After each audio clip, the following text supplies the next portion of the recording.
We're following some breaking political news. Trump's convention bounce and Clinton's convention bombshell. More on the DNC coming up. First, the bounce. Donald Trump is now ahead of Hillary Clinton in Nevada. That's according to a newly released ktnv TV 13 Action News Rasmussen Reports poll. Joining us now to talk about it, 13 Action News political analyst John Ralston. And John, welcome back. Hi, Steve. What do you make of this?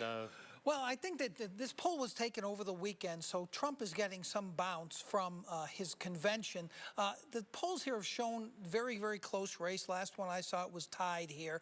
Listen, I think this state leans toward Hillary Clinton because of the high Hispanic turnout, because of the Democratic voter registration, but it's an unsettled electorate. 20% of the electorate here is registered nonpartisan or independent.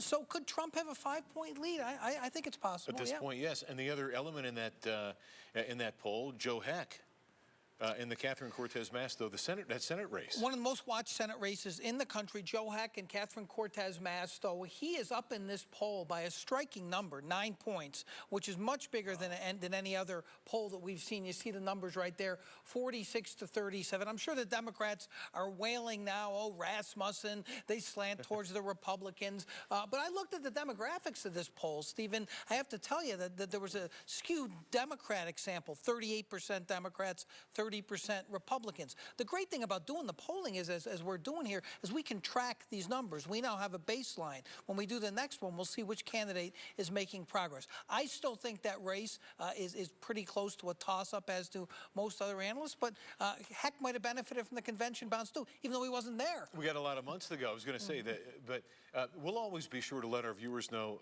some of the internals in the polling. So, like John, this guy's an expert on polling, so he knows what he's looking at, and there are little intricacies that we met. And we're going to post most of the stuff online, so we're going to be very transparent about this. People can see what the demographics are. Very quickly, you'd wanted to talk about Obama and Sandoval, some of the new stuff on that. You know, it's really interesting to track these numbers too. We looked at Brian Sandoval and Barack Obama in this poll. Barack Obama is now not upside down. That means that his approval rating is higher than his disapproval rating, just barely.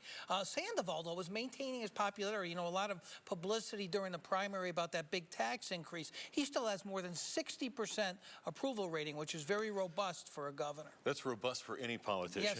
Yes, or anchor or reporter. Right.